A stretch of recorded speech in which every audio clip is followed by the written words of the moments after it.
Yeah, They couldn't have a. They couldn't call have. it little They couldn't have horse an American. for short. What are you doing, Kel? You prepping meat? I'm washing dishes, man. Oh, Damn. Yeah, and I ain't putting nothing on the grill today. Not after it's the way I ate hot, yesterday. bruh. It's hot. As Yeah, it's shit. hot. Yeah, it's hot. Took the kids fishing yesterday. Oh, that's dope. Where at? Yeah, that was cool. We went up to Lake Surprise. Surprise, we ain't catching no fish there, so then we went over to Echo Lake. He's like Lake Surprise. No, that's the name of it though. It's up in Union County, the Watchung area. Man, what time did y'all go? I hope y'all went early in the morning, cause man.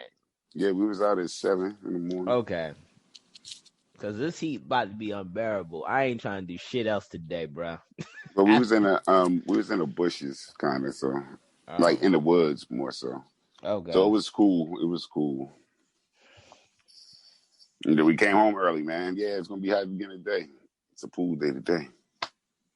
Yeah, you have a pool, Smith? Going to the pool. Oh, I know pool. My brother do. Oh yeah, that Olympic size, nice blue water pool. I was like, God damn, I should be a superintendent out this mofo. No, that's my other brother. Oh. Yeah. Superintendent, you don't have no pool. Yeah, my wife and kid are actually going to the town pool today for the first time. Oh, they are? That's they opened it? What, they open up what? When did they open it? They open opened it on Memorial Day, right? Yeah, they opened up Memorial Day weekend. Yeah, but when nobody going out on Memorial Day weekend, it was like 48 degrees out. Oh, yeah, last week was cold as shit.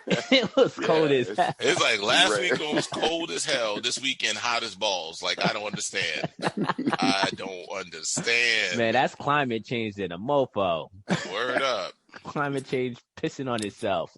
It's all right. I'm sitting up in this house with the central air. I'm good. Facts, bro. I ain't trying to do shit. Yeah, yesterday, Kelvin and I was in Philly doing like a biking thing. Yeah, man, I was done. I was done 20 minutes into that shit. Y'all disrespectful. Y'all be traveling and don't invite nobody. Exactly. I know how to ride a BMX. Nah, it was like this weird. First off, this was not my event. Oh, okay. Yeah, you better go off camera, motherfucker. No, I'm about to say, I'm over here. I'm watching dishes. I'm hitting every button. Nah, that was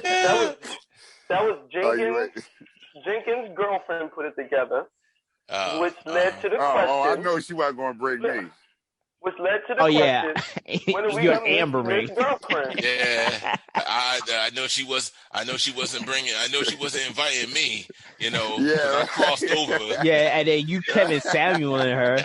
You got Smith calling like you ambering, and then you got Schubert interrogating her like she's on the Kevin Samuel show. So of course both of y'all weren't invited. You know what I mean? I'm the crossover Negro. The trade of everything. So. Actually, Smith is too. Smith is too. He went out of bounds too. Yeah, that's why I didn't get invited. Hey, listen, Smith, I got your back. It's all good. Yeah. I mean, we're gonna do some out of bounds nigga shit. Y'all out there biking and shit. Yeah. It wasn't like BMX bike. It was. I know it wasn't no BMX bike. First of all, I was joking. Nah, it wasn't even psych. Like we wasn't even riding bikes individually. It was like this weird vehicle with like pedals on it.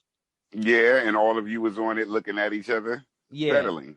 Yeah, motherfucker, stop playing with me, bro. Yeah, y'all was on some cheesy. And out of trouble, nigga. Yeah.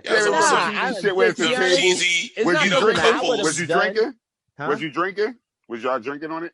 Water. I was drinking just water. It was hot as hell. They got it where it's set up where you can drink on them shits sometimes. What was it, a couples retreat?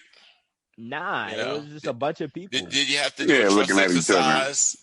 Where you take your feet off the pedals and you trust your spouse to do all the pedaling for you. Man, not everyone was pedaling. I know Kelvin wasn't pedaling. Yeah, because y'all weren't moving fast enough, right? Schubert, we're gonna invite you to the next couple shit, bro. Schubert be talking all the trash about the whole couples. This nigga be showing up though. Schubert about to be part of the crew. Tell Kara y'all getting invited. Y'all getting invited to all the couples events. Oh Lord, no, because I heard about couple events. No, because I heard about that. This wasn't a couple of events. There was a couple of people out there single as shit. Yeah, but didn't y'all go to like a couples retreat thing? Once again, this is not my event. I gotta put it out like there. Y'all did that a while back ago. This is not my event. Once again, this is not my event. Now we ain't going to no couples retreat. Nigga, we had a fucking couples getaway. Same shit. A couples getaway. That's different. Yeah, it's the same shit, Kel. Couples retreat and couples getaway is practically the same shit. It is the same shit. Man, that's some real semantics right there. Yeah, seriously. Nah, couples getaway. Listen, you have to get up at sunrise and do yoga, on the beach. When I think of retreat, I'm thinking of like rehab and shit. No, y'all can be taking a couple doesn't have to be rehab. Exactly. It doesn't always mean to be, You ain't got to be a fucking druggie or alcoholic. Girl, I'm hooked on that pussy, girl. I'm hooked on that pussy. Hooked on that pussy, girl. Schuber, we had a whole retreat where we had team bonding games and everything where we had to drink and take shots and all that. So yes, we went on a retreat. All right, as long as ain't no swingers, thing. We ain't got no white people in our crew to get down like that. I don't know black people that get into swinging shit. I'm sure there are. I'm pretty sure there are, but it's rare. I only know like non-black folks getting into that swinger stuff. I don't think black people don't like getting into that messy ass. We rather just cheat on each other. Yeah. That's our shit. Keep it on the low. We just like keep to cheat on each other. We don't do group orgies and swingers and shit. I don't know about that. I think we do. I don't know, yo. I've never encountered black folks saying like, yo, I was just at this swinger party. Like, no, ain't nobody gonna really say that to you. Or like I was at this orgy this weekend. That ain't. Hey, listen. They don't come out like that. Listen. Before I even knew what a swingers party was, there was this Jamaican chick I was dating way back in the day that had invited me to one, and I was just like, yeah, sure, what's up? I'll go, this, that, and the other. And the whole thing is, I was telling one of my coworkers, he's like, yo, what you doing this weekend? Oh, I'm going to some swingers party with this girl that I'm dating. And he's like, what? And he told me what it was. I was like, oh, no, I'm not getting down like that. So wait a minute. It's one of those invitation things. I think it's definitely one of those invitation things. Yeah. Yeah, it is. It's an invitation thing, yeah. You got to be invited. If somebody think you freaky enough, they'll invite you. Nah, but even when I watch like those HBOs or like there's what's that new network that's on my cable? Shit. I don't even know what the fuck. It's like Cinemax and shit. They be doing those sex documentaries, and every time when swinging and all that kinky ass like other shit be coming on, I see no black people interviewed. That's because black people smart enough to keep their shit on the low. They don't put that shit on TV. Only white folks do that shit. Yeah, the world's small as hell. The world ain't that big. Yeah, word up. Anyway, let's get into it. Loaf. Let's get into it before Kel has his curfew. Oh yeah, my bad. Yeah, you're right. It's 9:20. I forgot. Before I already got my curfew. Before I got it. Yo, what is that? Yo, ciabatta bread? What is that? You know what? We get I don't. Panera. I'm asking. We get free Panera every Tuesday, so I go pick that shit up, and then I just pick and choose the shit I want to keep. Yo, could you get me some Asiago? That's what the fuck this shit is, huh? Could I get some? Damn, save a brother something. Bring a brother something at the gym. Shit. From where? From Panera. But like, so they get mad. Well, because you're a teacher. Shit. Yeah, we got like a partnership with them where we worked it out to where every Tuesday, whatever food they got left or whatever bread they got left, they just donate that shit. So it'd be mad. Yeah, cupcakes and not cupcakes, but cookies and mad shit. Then we give it out to the community the next day. So it's This was some of the leftover bread. You know, I'm looking for my Asiago come Wednesday. All right. I don't know, man. This is like a Newark East Orange thing, bro. Y'all got plenty of money over there in Verona and Montclair. Hey, bro. Oh shit! I ain't trying to spend it though. I ain't trying to spend it. Hold on, time out. In that case, I'll have one, please. I live in the 4th ward of Montclair, so let's not act like I'm in some high sedity area. I'm in the 4th ward of Montclair. It's bro. You in the medium sedity, bro. But it's still sedity. Listen, I'm in the cut. I'm not in the sedity. All right, I'm just kind of in the cut. All right, I'm just in the cut. We trying to bring Asiago to the hood, man. Niggas ain't never had this before. Yeah, they're like, ooh, what's that? The fuck is that? Smith, I got you if you need some Asiago, bro. I know they ain't serving that up too much on your block, yo. You're a selfish bastard. You know I hope that. you choke on some stale ass Asiago. Fuck exactly. That. I hope that shit's stale as shit. Schubert got like 18 different cheeses up in his fucking refrigerator. That's not what we talk about. That's not what we talk about right now. Stop trying to switch the subject. Stop trying to switch the subject, my dude. Leave my aged cheddar alone. We ain't talking about that right now. All right, fellas, let's get into it. All right, we're going to keep it short with news this week. First bit of news. This is from CNBC. McDonald's is testing automated drive-thru ordering at 10 Chicago restaurants. Now, I know we guys, we've been talking about labor shortages, and one of the side effects of people not wanting to go to work because of stimulus is automated drive-thru. So now you have Chicago with 10 restaurants.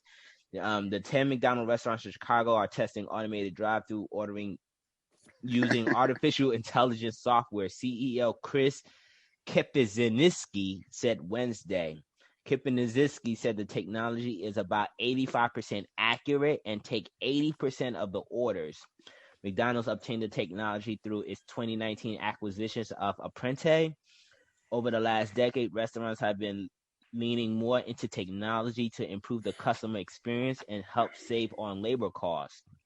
In 2019, under the former CEO, Steve Easterbrook, McDonald's went on a spending spree snapping up restaurant technology. One of the acquisitions was Apprente, which uses artificial intelligence to take drive-through orders. Financial terms of the deal were not disclosed. Just let me grab a quick quote. The level of investment that will be required, the cost investors were nowhere near to what the break-even would need to be from the labor cost standpoint to make that a good business decision for the franchise to do. So what do we think about McDonald's launching their I think they had kiosks before, but now they're ramping it up with their drive-through automation. What did that last? What did the quote say? Was it saying that the level of investment that they're saying that currently the technology is not there 100%, so it's like they're not breaking even yet, but at some point they will though. Okay.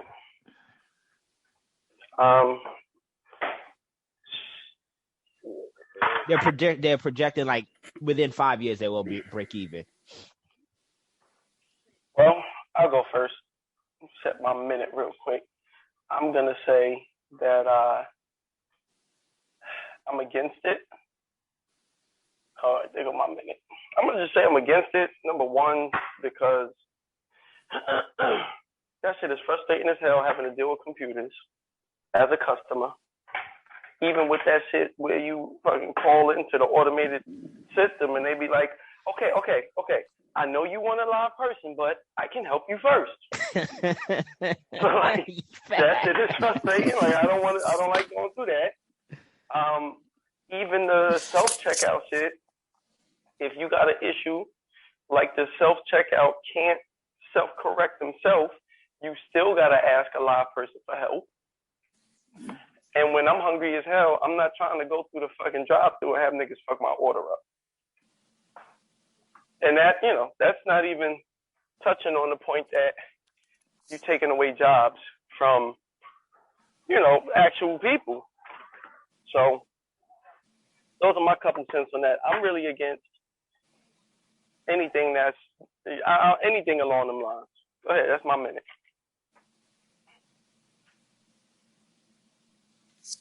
I just say it was inevitable. That's it. That's all I gotta say. That shit is inevitable. You got people not wanting to work. Companies like, fuck it. We had this in our back pocket anyway. So it was inevitable. It's inevitable. That's it. As a business owner, I'll simply say that the biggest, highest cost is personnel. Because the fact of paying their wages, paying, liabilities, this, that, and the other, so forth and so on. So I understand from a business perspective where like it's more cost efficient. Secondly, the fact of most employees don't even value what they work. Like they don't treat their work like, someone's paying them for it. They think they're, entitled to get this paycheck. Like, when you say taking away jobs, there's no job that belongs to you. Nobody owes you a job. It's an agreement. You do this for me, I pay you that. You know what I mean? It's like the same way when you hire someone to work on something in your home. They don't owe you. You don't owe them money. You make an agreement that they provide you a service for pay. So if people don't want to work, fuck them.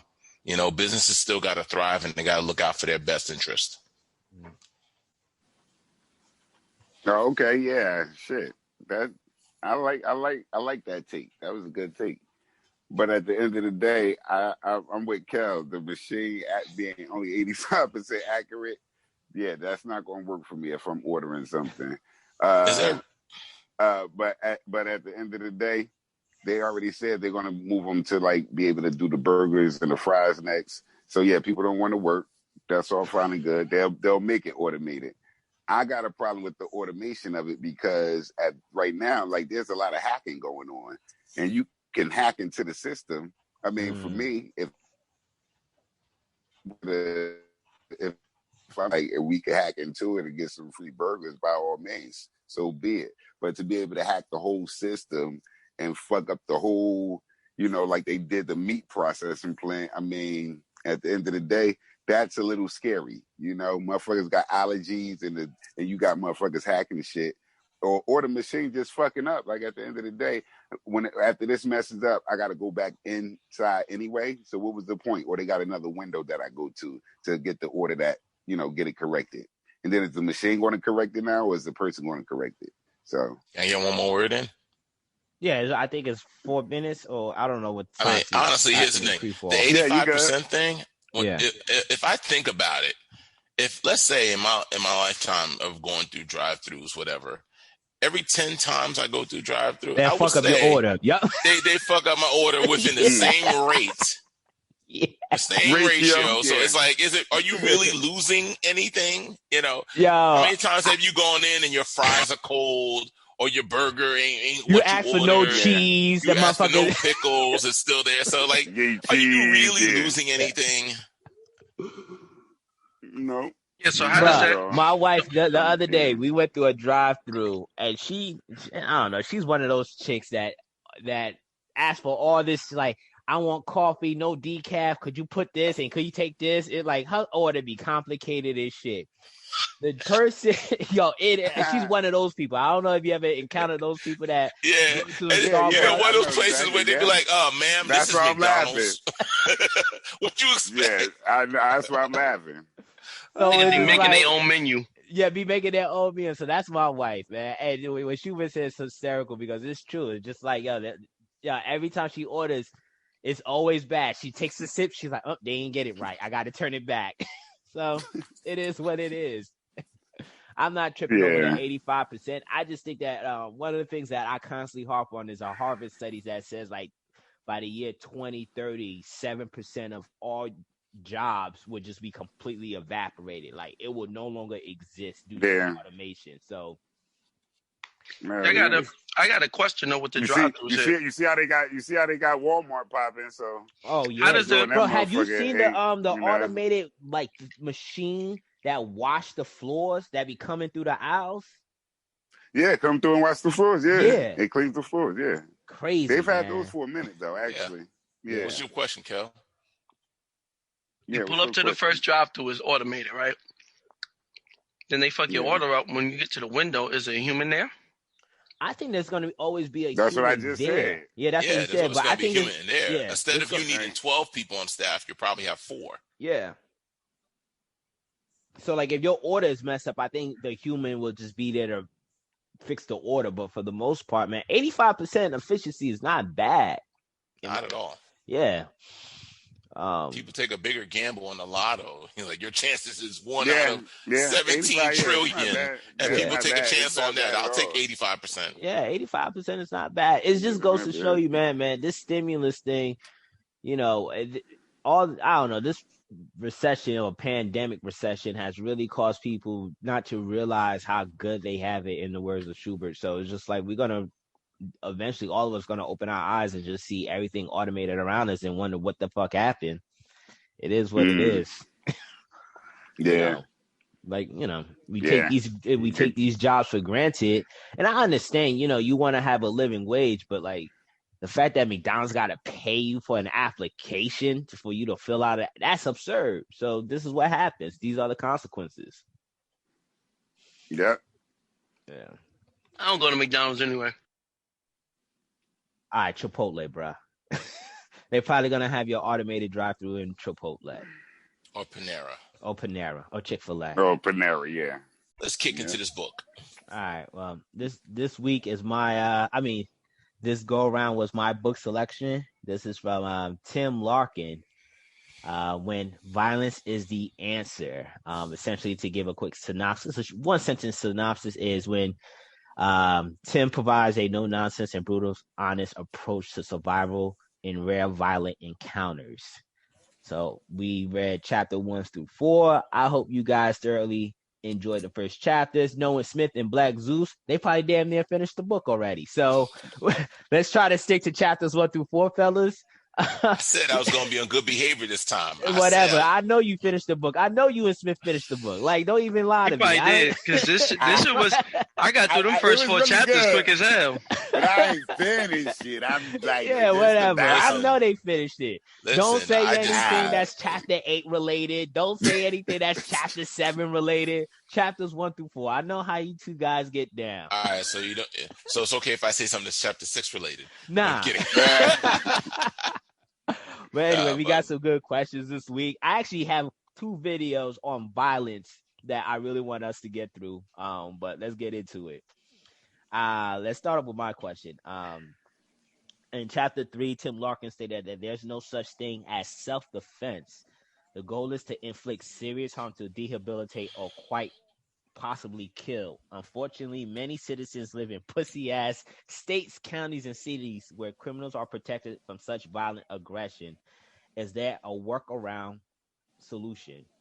Actually, this was inspired by Smith, because I remember when we were talking one time and Kelvin dropped off and I was showing my new handgun and stuff like that. And Smith said something interesting about your first bullet got to be a rubber bullet. And I was like, oh shit, I didn't know that and stuff like that. First 3. Yeah, the first 3. And it made me realize, like, yo, if my man Tim Larkin is out here talking about, like, yo, there's no such thing as self-defense. You got to have violent aggression. What do you do if you live in a state where you take such violent aggression and you're penalized for it? You shoot the nigga 4 times. Well, hey, look, one of the main things Tim Larkin said is you got to be ready to do that bid. He said you got to be ready to go to jail or be killed. So that's what you do. Like, you got to be ready to either be killed or do the time. You know what I mean? At the end of the day, it's kill or be killed when it comes to a situation like that. Most of us won't get involved in a situation like that in our lifetime. Mm-hmm. I've been involved in situations like that in my lifetime. You know what I mean? Yeah. So yeah, it's either I'm feeling that. It's either kill or be killed. But again, at the end of the day, you have a person coming to do you harm. New Jersey's going to tell you you can't do them harm. Exactly. Florida is going to tell you you can do them harm. Yeah. Again, this is our United States of America, but Florida's going to tell you can do them harm. You know what I mean? You can stand your ground and gun a motherfucker down right where he's standing and lay his ass down and get the fuck on out. And you're cool with that. You know what I mean? Jersey, you shoot a motherfucker, you might be going to jail. You know what I mean? ain't no self-defense. You're gonna have to probably. I ain't gonna say what I even. Yeah, no, I'm about to say you're gonna probably have to lay a gun down by him, put a gun in his hand or something, shoot a couple bullets at the goddamn door, say he shot at you in order to get off with the motherfucking murder. You know what I mean? Because at the end of the day, that's what they're gonna say, you murdered him. Ain't gonna be no self-defense in Jersey. So, like, I wanted somebody else to talk. I'm thinking I'm going off the trail. Oh, my bad. Now, I gotta be easy. I tried to get y'all dudes a minute. I tried to get y'all dudes a minute and a half. But I like about this book, you're gonna get some dark responses from Black Zeus and Smith. I love it. I love it. Go ahead, bro. I think the biggest thing you can really do, the workaround is gonna have to be, you gotta have cameras around your property, including inside of your house, to prove like, yo, this is what happened. I mean, you even think about the whole idea, like how Black people are being treated by the cops. They're saying this is shit that always happened. The only difference now is that we recorded it. So now there's proof. So, I mean, I get that each state is different, but it's hard to dispute, like, especially when I got 3 rubber bullets. Okay, the nigga came in. I shot at the nigga 3 times. Whether I hit him or not, after the first 3, I said, nigga, look. Anybody get into an accident? Nigga, look, my next one's real. And he ain't stopped, so I shot him. Nigga, there's the proof. So the workaround is to have that type of proof that's irrefutable. So, I mean, there really ain't no other way around it. But so you're assuming that he got a gun, though? No, even if he don't. I mean, so that was going to be my next question. So, like, you come in to my house, what's the point of me having a gun if I can't shoot you? Like, I thought if you break into my shit, that gives me the right if I have a weapon to protect myself. No, the sound supposed to, the fact that you got that gun supposed to let you know. But I can't use it. The fact that you got that gun is supposed to let that criminal know that he's getting out of there. So but I'm supposed to. That criminal is on some violent shit. We're violating our rules, Black Zeus or me. That was my minute and 30, and now Henry his minute and 30. No, yeah, but y'all. No, bro. You already had your minute and 30, bro. Black Zeus. No, I thought to be fair though, Smith had 15 seconds left. He had 15 seconds left. His minute and 30. Go ahead. But Black Zeus, you want me to go, or would you like to go last? So here's the thing. The thing is knowing the laws and where you're at. As far as state of New Jersey, you have to be in a situation where you cannot escape. So if I'm on the 2nd floor, I can't jump out the window. You know what I mean? And y'all have seen my house. So the layout, if I dump 3 bullets center mass to this dude, with rubber bullets that doesn't put him down, and I happen to drop a 4th one in his skull. Well, listen, officer, I shot him 3 times to the chest. He kept coming. So, and I had nowhere to run. I couldn't escape because he was downstairs and I was upstairs, And if, he happened to have one of my kitchen knives, properly placed in his hand, where his body is, before the cops get there, because by the time the bullets go off and somebody calls the cops, it's going to give me a good 10 minutes.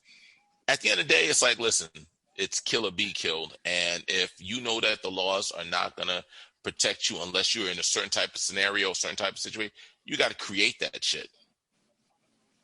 You got to create that shit. Fuck that. I mean, at the end of the day, fuck the law. The law is imaginary.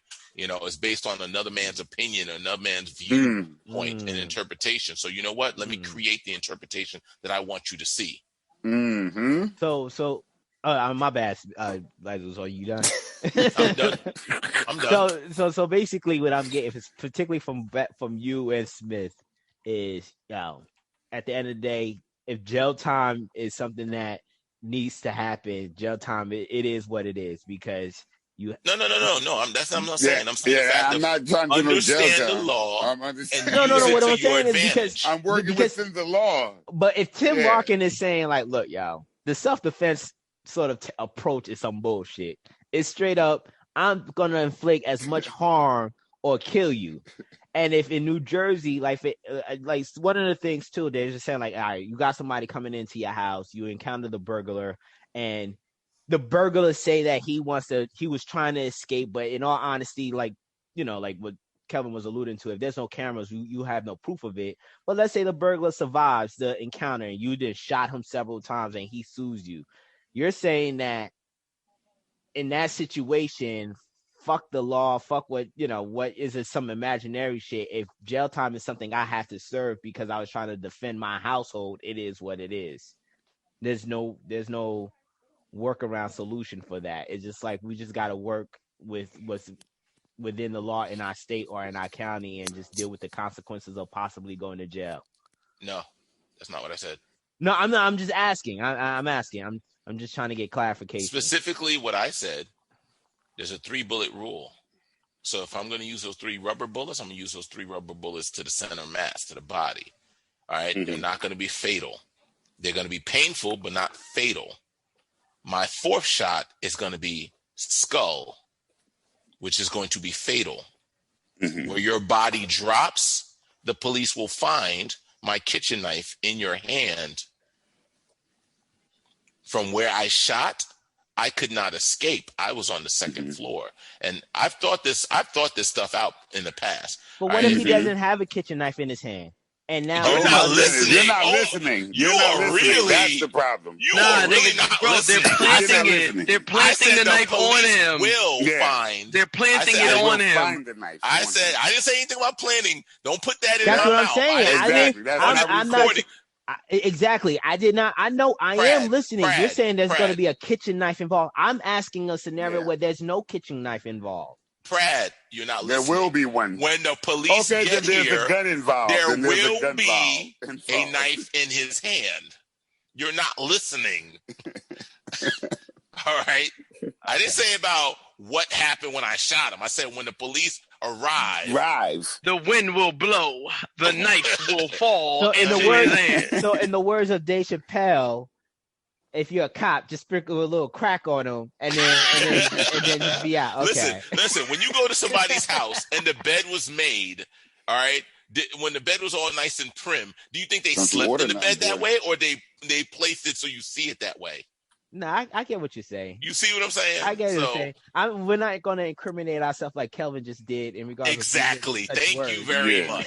Yeah, that's what you're like, geez, oh my God. See, that's how you could tell civilian, man. But what I'm saying, I'm just saying in the sense of let's say your mind doesn't go through that process of when the police arrives, there's a knife in said suspect's hand. I keep telling you, my mind is a very dark place. Then listen, at the end of the day, again, it depends on where you live. Yeah. And the rules of that state. And that's what Black Zeus said. You got to know where you are. You have to know where you are. You got to know where you are, and you work within those parameters. You know what I mean? Where's a Rakim? It's not where you from. It's where you at. It's where you at. Exactly. So you got to know where you at to work within those parameters of that environment. And you can protect yourself. You know what I mean? As long as you know the environment. You know, some environments you can protect yourself just by saying, he looked like he was coming at me. You know what I mean? But like, I got a bogus story and here others, from Jersey. And others, you got to actually have something going on. But there's a story in New Jersey like several years ago where a burglar comes in, homeowner defending himself. The burglar survives, but like they're crippled, and the burglar sued for damages. They can do that. The same way that I can steal your car and get in an accident and sue you. This is America. And that's what I'm saying. That's why, but listen, that's why I'm not trying to cripple you. And you didn't hear Black Zeus? I hear what I'm saying, but what I'm saying, but this one going to the skull. There are no survivors. There is nobody to sue. But what I'm saying is, what if you're unable to possibly kill, but you did inflict serious harm in regards of this person still survived, and now you're in a state of New Jersey where now that suspect is alive, and now they're looking to sue you for harm. Then you got to do it. Then you got to do what Henry did. You got to do what Henry said. You got to have your cameras, because, like I said, I'm not going to harm you. If I'm committing an act of violence, the act of violence is to end in death. That's why men don't fight. because men don't fight to harm and frame. Men fight to kill. Like you're fighting to kill, not fighting to harm you. Or like, I got a family. You're not coming back. Like, I get that, but like in the case of the guy the burglar who survived and now he's paralyzed and sued them. He has that right to sue. So what's the problem? But the thing is, it's just like no one is. Look, in all honesty, yeah, and maybe Tim Larkin is onto something in regards of people having to be comfortable, possibly facing jail time. But that's what I'm getting at. It just seems as though that I'm talking for the people who wants to protect themselves with using violent aggression, but still not necessarily end up on the wrong end of the law. Then you need to put. Then listen. Don't do 3 rubber bullets. Fill the whole clip with rubber bullets, and then have a shotgun with some bean bags. Have 3 tasers. Have some pepper spray. Have some bear pepper spray. Like what? I mean, what do you want? Bear spray. You have all that. Like what do you want? That's what you have. Have a couple BB guns. Like have a blow gun. You know, just with some knockout on it, like it ain't going to kill him. It's just going to put him down. Like that's what you do. I mean, what are you asking? You have to know where you are, and that way you know how you can do. Okay. Here's the thing. You ever seen a movie with Jennifer Lopez in it called Enough? Yeah. All she right. was in that domestic violence situation. My man told her these are the rules. These are the rules in the state government. This, that, and the other. In order for this to be this, that, and the other, and what she do? She sent her daughter away. She knuckled up. She got the brass knuckles, and she waited for my man to get home.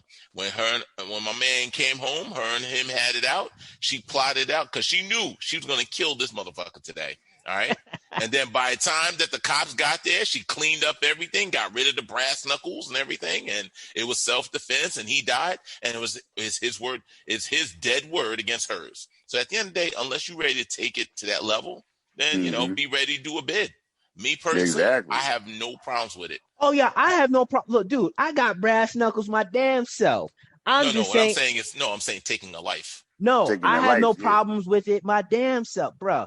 My mind is just as warped as you and Smith sometimes. It's kind of crazy. Sometimes I think I need psychiatric help with my shit. What I'm saying, I'm just talking in regards to, and we're going to get into like. There's a last thought. Yeah. You know what? Let's jump into your question, because your question is going to lead into my further thoughts. So this is from Black Zeus. Is a non-violent world possible? Can I say no? I just don't think there's never been a point in human civilization, if you use biblical sense, if you use any sort of historical reference, where we had complete, genuine peace, where people just didn't have conflict. People are always going to have conflict, and some people are wired to the point where they're short-tempered enough where they act on whatever little thing that irritate them. Unfortunately, it's just part of, I don't know if you want to call it a flaw, but it's just something that human beings possess. I think all species possess. We're all violent. You watch National Geographic, fucking people battle all the time. I don't think it's, something that we could avoid. Yeah, this one's going to be a short question because I'm agreeing. There really is there's no world without violence, especially when you think about the whole idea. Like, how would we have the upper hand over other countries if we couldn't exert our force or our dominance? And I don't know. You're always gonna have people. Hold on 1 minute. You always gonna have people. You always tie this nigga up. You always gonna have people who are who gonna try to attack somebody for one reason or another. Even I got less than the next man. I want what this person has, or this nigga didn't. You didn't slept with my wife or something. Like how do you handle them situations without violence? How? Talk it out. Yeah, I agree. Like, how does that work? Like, this nigga just straight disrespected. Now you flip a coin, bro. This dude straight disrespected me, so I'm supposed to what? How? How? What I do? Go ahead, Black dude.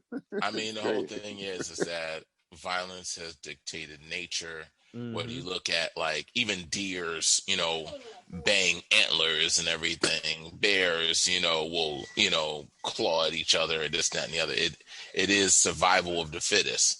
And that's how our world is dictated. Like, the only reason why America could be America is because America is the greatest superpower. That's it. It's not like America's the smartest. America is the most achieved country on the planet. It's just that America has the most power, and power is only sustained by violence. So it blows my mind that we keep trying to feminize this world and trying to act like, it's not what it is. Oh, are you saying that we can't have army ass with two loving moms? And well, I don't want to trick you, Black Zeus. Listen. All I'm saying is that at the end of the day, not every problem could be solved with a hug. All right. Yeah, not every problem could be solved with a hug. Oh man, man, it's crazy that he got to the point of the book where he talks about well, Smith, he's lost, but like, I guess I'll take some of his time. But it's crazy that he got to the point where we talked about. Oh, there you go, Smith. Go ahead, brother. Yeah, my bad. I don't know what just happened. But oh, is it possible to have a non-violent world? Yeah, that was where we was going. Yeah. Damn, I missed the end of Black Zeus. Shit. So anyway, would you like to reiterate Black Zeus so that Smith get an idea, or Smith, you good? The simple point is just that you can't maintain the power and stability in the world with hugs. Yeah. That's funny. I like that. What about with kisses, Schubert? Yeah. You can kiss my ass. And we're gonna end it in violent now. So it does work then. But yeah, I was going to say, like, people try to have that, Martin Luther King said, like, darkness can't drive out darkness, only light can do that. And what was it? Hate can't drive out hate, only love can do that. At the end of the day, to be nonviolent and have a perfect world, I think you could aspire to try to be a nonviolent person, but our society won't allow you to live like that. There's violence everywhere that we go because that's the society we live in. And unless you're going to create your own utopian society of a nonviolent farmland where nothing happens, you just stay there and everything you procreate and you recreate and vegetables and everything on that one particular land, and you never come off and become part of the American society, there's always going to be that violent. And even with that, the violent act of you killing an animal, you know what I mean, is still that. Even if you say, well, I'm going to kill this animal humanely, is there a true way to kill an animal humanely? I mean, what, you going to choke it out? You grab a cow by the neck and like choke it out? Or, I mean, I don't know. I've never killed a cow, but I know there's no possible way to kill a human humanely, even if you say that they're asking to be killed. So yeah, nonviolent world, not really possible in my lifetime, and probably not my kids' lifetime. And anybody who's living that nonviolent lifestyle, they're good. You can turn the other cheek and all that, but at the end of the day, your ass will get toasted. You keep turning the other cheek because you got a lot of criminals out here that's just like Tim Larkin said, they're coming with violent acts. They're coming with violent acts of aggression. And if you're not ready for that or prepared for that, then there's going to be a problem. Yeah. I think back to like that whole study where it's like if you give everybody in the world the same amount of money in a certain amount of years, the rich people still be rich and the broke people still be broke. You probably still got a lot of niggas like, yo, I'm going to just spend this money however the fuck I want.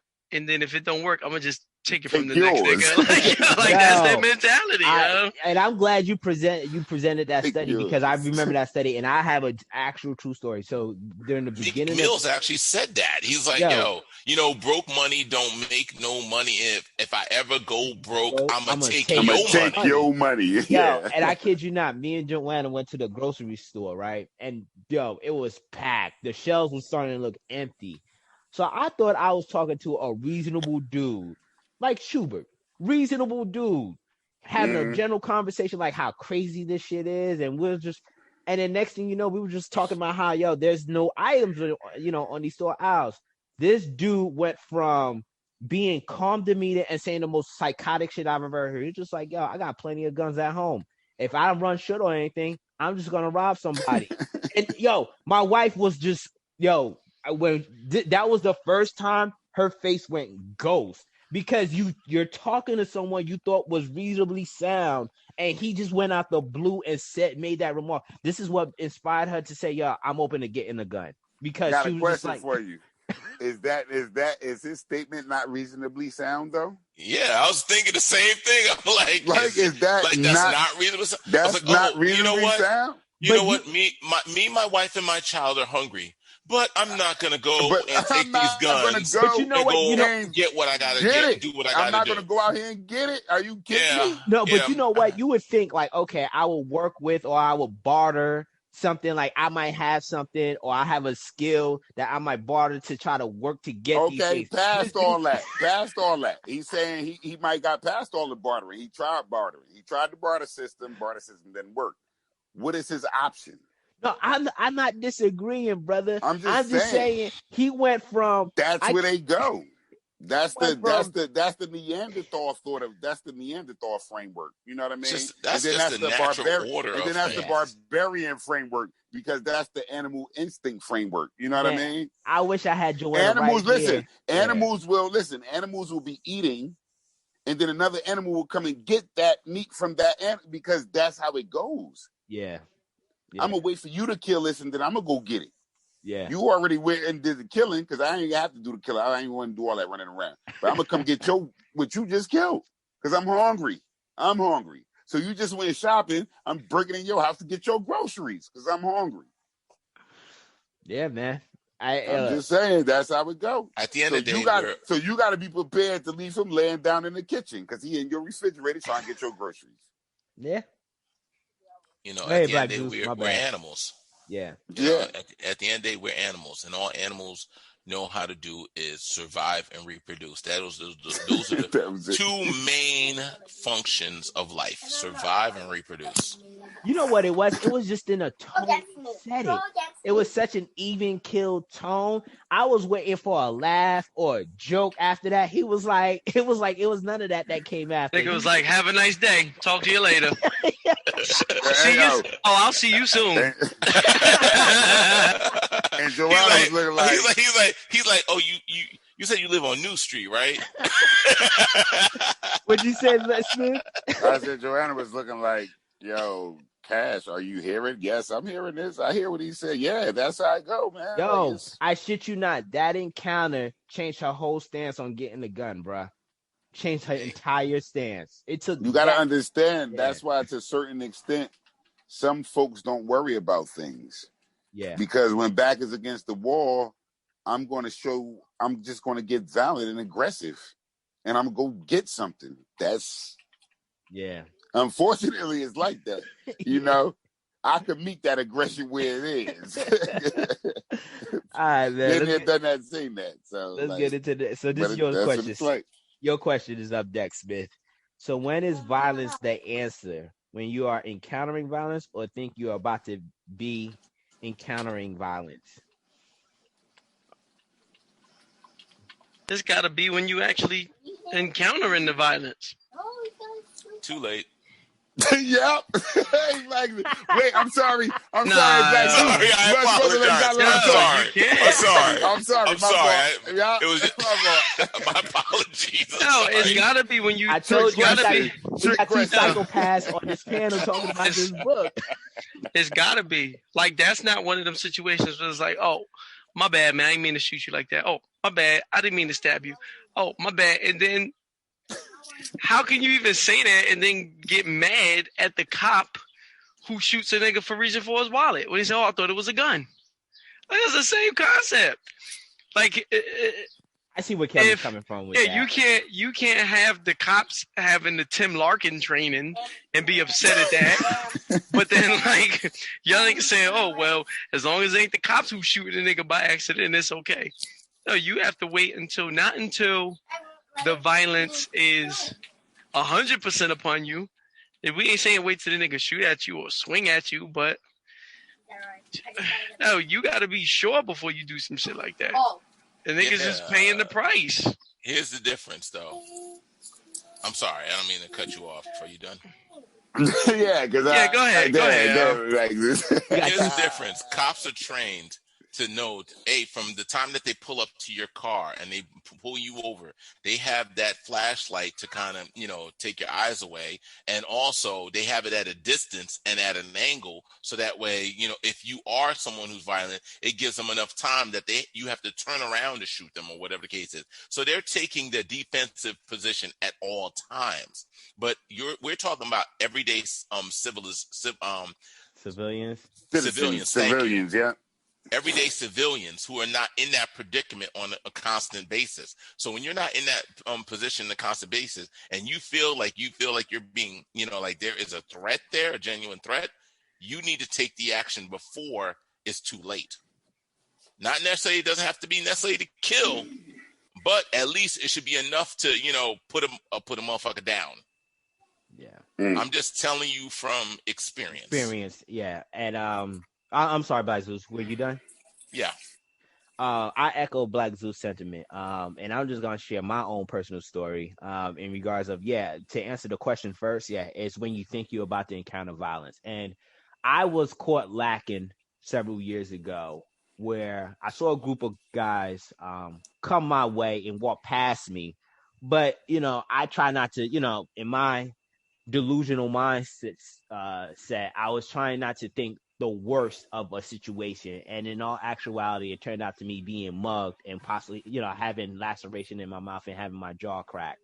So, like if I had taken that situation seriously, thinking that it might, seeing those guys in an unsavory way, I probably would have taken a different route, a street route, versus to taking my traditional route going home. And it's when you think you're about to encounter violence is how you need to necessarily prepare, and I agree. Like, you can't necessarily have the violence approach you, because for many people, they don't walk away from the situation when you let that violence hit your front doorstep. So that's a 50-50 chance y'all willing to take. Because if you guess wrong, nigga, you're definitely going to jail. Or at least ended up with a fine for assault. First of all, I wasn't oh, Smith, ready. my bad. I'm sorry. When you jumped in, you jumped in and already started the 6 minute timer and everything. Yeah, I didn't jump in. I was waiting for Cash to finish. I was waiting for Cash to finish. I have to use it anyway. So I know you gotta be able to react and respond before violence is taking you over. Yeah, you know what I mean. Like, by the time the violence is hitting your door, it's too late. It's too late to respond. You're already in the violent act. And now, unless you have that mind state that Sarah had, you know what I mean, where you can respond to somebody coming in your window and you know how to respond because you are already in a mind state to do something violent, you know what I mean? You're not going to be in that mind state to just switch it on like that. Mm-hmm. So you already have to be on guard. You have to always be on guard. You know what I mean? Not to be on guard like, if somebody come, I'm just going, not like that. But to be mindful that, when you see a situation that you assess it. Like what Guy said, if he would assess that situation differently, he would have moved differently. You know what I mean? When I got shot, if I'd assessed my situation differently, I'd have moved differently. Yeah. I was some hoe with it at the time. I was also 14, but I was some hoe. You know what I mean? So you gotta know when you're about to encounter a violent act and be able to meet that with, even if you are going to wait, Henry, even if you are going to wait for them to attack, you still got to be able to meet that violence. You know what I mean? That violent threat, that violent level, you got to be able to get there right then and there. So I still say don't wait for the attack. Be on aggressive, like Tim Larkin said. Like, you be the aggressor. And you meet them before they meet you. That's what I say. Because you know when it's going down. Yeah, when it's going down. So I agree from the standpoint. I think Larkin even said this too. Like, the niggas who get got is the ones who's walking around deaf and blind. Got your you looking at your phone. Got your what's the name in your ears. But so from that standpoint, being ready. But again, and like the whole idea of, okay, the cops are trained. So you're saying you're gonna take an untrained dude have him make the decision like, yo, I think this dude is about to do something. Now, again, acting on it could be, being alert and maybe fleeing or being alert or just being alert. But for me to think like, oh, man, these dudes walking down the street got their hoodies on, I got to be ready. I'm going to have my hand in my pocket, and as soon as the dude goes like this, even if he's sticking out his hand to shake my hand, I'm going to pull out my whatever and do whatever to him.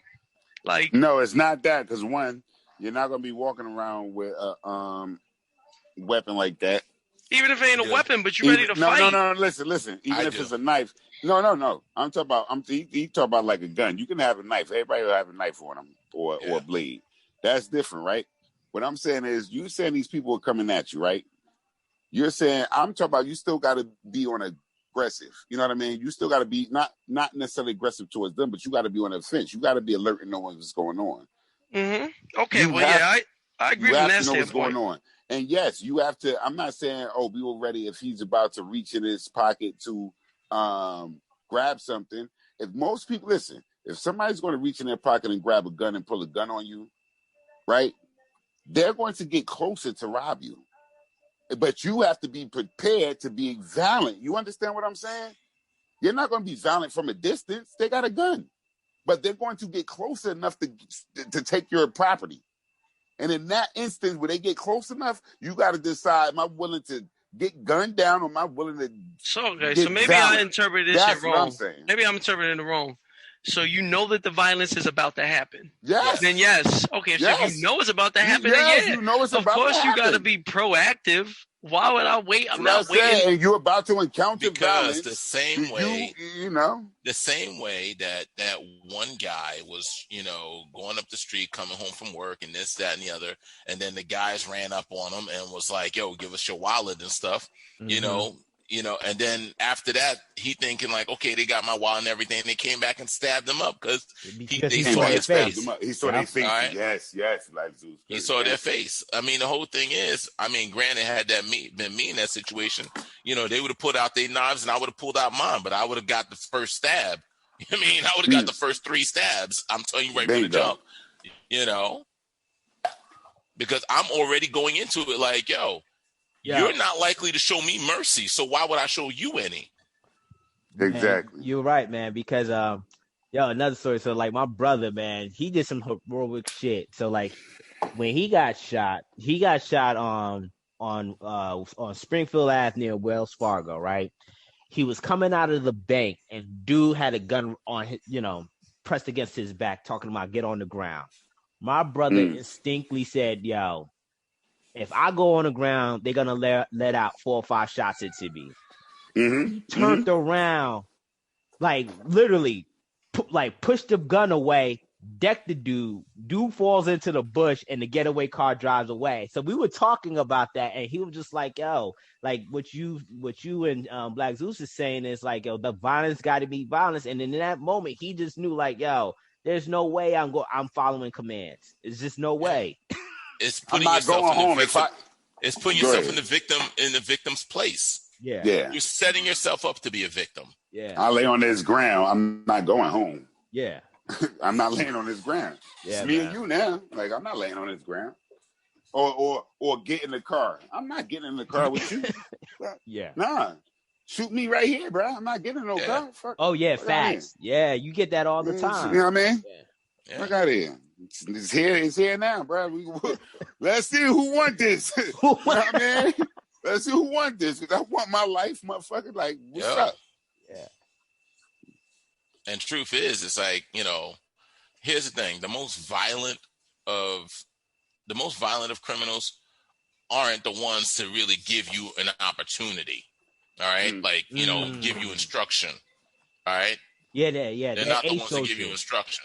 Yeah. All right. But the guy who's trying to show his dominance with the gun or this, that, and the other, do what I say, this, that, he's more likely to have a little bit time on that draw, on that trigger, because he's expecting you to comply. You not complying is going to throw him for a loop. Yeah, absolutely right. You not complying is going to throw him for a loop, because 9 out of 10 people will comply. Yeah. All right, 9 out of 10 people will comply. A lot of times when you hear like, a criminal shot somebody, like I remember one time when there was a husband and wife that got robbed at, I think it was Livingston Mall or Short Hill Mall. It was on Land Rover. The husband, Short Hills Mall, the husband that got shot, right? Yeah, and it was like them dudes wasn't planning on shooting that husband, but because of that, that delay or whatever the case was, it went off. Yeah. Mm-hmm. But it had they put up a fight right from the jump, that would have thrown them guys for a loop. Like, what the fuck? Like, seriously? Mm-hmm. Yeah, because those guys was running a car theft enterprise, and they had no history of shooting anybody. No. Something went wrong in that situation. You're right. Exactly. The dude said, "Nah, not my wife." That's Y'all not gonna do this. Yeah, like that's what happened. Next question. Oh yeah, last question for me. Last question: are social people bred, or are they instinctually that way? Oh, asocial people. My bad. I put asocial, right? Yeah, my bad. You right, funny. Hold up. Repeat the question. Yeah, because he's right. Like he. It was a text. Are asocial people? Look, you gonna read it. He can't even read it himself. Look. Are asocial people bred, or are they instinctually that way? Right. Both. Oh, Smith. It seems like Schubert understood the question, motherfucker. I'll say both because you about to be violent, Cal. My bad. Sorry, Black Zeus. No worries. I'll say because, like, psychologically, if you look at some people, their brain chemistry is off. Most psychopaths are born that way.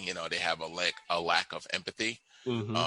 And sociopaths tend to naturally have a lack of concern with rules and regulations and following the norm, shall you say, and then some people are after life happens, they can snap, like they can snap. Like it's the same way, like a study showed that there's a certain number of violent acts a child will see within just movies and television alone that will desensitize them by the time they're an adult. That's why we watch more horror, gory movies nowadays than you would have seen back in the 1920s, where they just kind of left it to your imagination. Yeah. So you can create that asocial violent person through experience, or they could be born that way. Nature versus nurture. I have nothing to say. That's Black Zeus. Everything he said is pretty much what I would have possibly said. Yeah, I probably agree on that one too. I definitely think you can turn somebody into becoming asocial based off of their experiences or even training. So it's just crazy. Niggas just don't even think twice. It's always the quiet niggas you got to watch out for.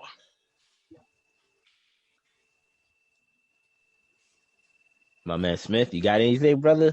Yeah, bring me back in, man. My fault. I got kids here. My aunt their mother trying to come pick them up. The other mother, not this mother. I got 4 kids here with me. I got my niece, my nephew, and my mama and my. Anyway, well, when we talk about my fault, I got caught up right quick. What? You ain't gonna fill me in? Nah, man, fuck that, yo. Next question. Well, then fuck that. What was the question? Nah, that was the last question anyway. Yeah, it was the last question, bruh. The last question by Cal. That was the last question. Oh, are asocial people bred, or are they instinctually that way? Ah, shit. Fuck. They fucking bred, bruh. Some of them are bred, and some of them are just that way. Why do I say that? I say this. The little motherfucker that want to sit there and burn shit and be really destructive and he burning shit. No, not like I used to start fires and shit. So wait, let me rethink this question. She stopped fucking touching me. Let me rethink. I'm about to tell on myself. Let me rethink. I ain't gonna lie. It's basically what Smooth is saying. Like Black Zeus says is that it's nature versus nurture. You're gonna have some people who due to their environment, nature-wise, are going to be, bred that way, and some people instinctually just say, yo, I'm fucking psychopathic. It's just like, yo, I just want to murder somebody, in the words of Smith. It's been hot I've been cooped up in the house all week. I ain't catch a body. Let me go out Purge. here. Yeah, let me go out here and create chaos. Unfortunately. Nah, so anyway. My fault. God damn, man. This is what happens. I do got another question, though. What's the other question? Is society too civilized to the point that many people feel immune to violence? All right, let me answer that first. Yeah. Because Tim Larkin, when he be giving his lectures and stuff, and he be presenting scenarios, a lot of people see themselves as the victims versus to being the perpetrator or the initiator, and it makes I got it because you said that was from chapter 2. Yeah. In lectures, people often see themselves as the victim of such violence rather than the initiator.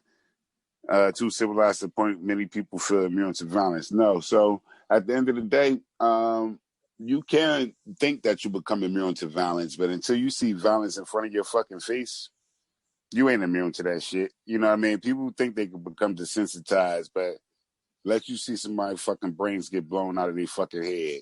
That shit will wake your ass up and create something different in your life. Seeing that shit in a movie is different than seeing that shit happen before your eyes. Seeing somebody get ran over by a motherfucking car 3-4 times will wake your ass up. You know what I mean? Seeing a motherfucker get set afire will wake your ass up. These are all things that will not bring shock value to your life, but will bring a different appreciation for your fucking life. You know what I mean? Mm-hmm. At the end of the day, you will really understand what life is when you see a motherfucking life taken before your eyes. Ain't nothing like it to see somebody's life taken before your eyes. So to be desensitized to that, no. Most people will never really become be in a violent situation unless it's like a violent car accident. Like the majority of people are not going to be in those situations, but you have to be prepared to be in a situation like that. You know what I mean? And to become immune to such violence, no, I don't think we're immune to violence. I think the problem. This is the other problem. I only know I got 30 seconds left, right? In 10. All right, so look. Yeah, like 10. All right, quick problem. This is the problem. Motherfuckers do mental violence, like physical talk, and don't understand that's a violent act to a person that is really out here to commit a violent act to your ass. So that's how you get the motherfucking, when you run up on somebody, the road rage incidents. Like you out here, you got people that's twisted, and you coming up here, you think you want to talk to me all slick and shit. Don't approach me like that. You don't know what kind of day I'm having, motherfucker. I'm out here, I'm a violent motherfucking criminal, and I will kill your ass where you stand. You don't even know that. So I'm gonna just jump in because it's 10:45 and I'm bouncing after this. I think I just want to touch on one part there. That nigga slurping hard as hell. I just want to touch on one part that Smith said as far as like just being prepared for it. Like I don't know that we're necessarily immune to it. It's just more so, when your back is up against a wall, you will act in a violent way. But if you've never really prepared yourself for it, that's what causes you to have to seek therapy afterwards and be traumatized for the rest of your life. And it's like, I never thought this would happen to me, as opposed to, no, I knew that this shit could happen to me. So, I'm preparing myself for it. Not saying that you can 100% prepare yourself for it, but just starting with the mindset of, okay, this is something that might actually happen to me.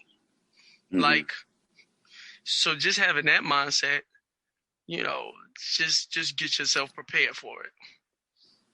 That's all I got. That's different. A violent act is different than a catastrophic act. It's not talking about a plane crash and you see dismemberment and stuff.